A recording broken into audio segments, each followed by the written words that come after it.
AA 40, warga Surabaya nyaris dihajar massa karena mencuri di SPBU Desa Keleyan, Bangkalan, Jawa Timur.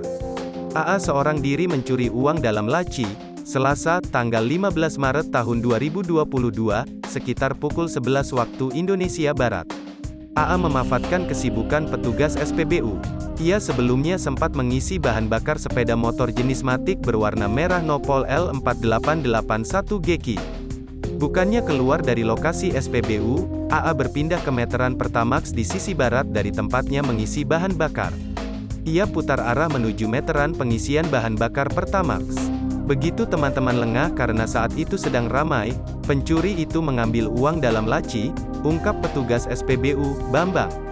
Namun seorang petugas SPBU tiba-tiba berteriak maling setelah melihat aksi AA.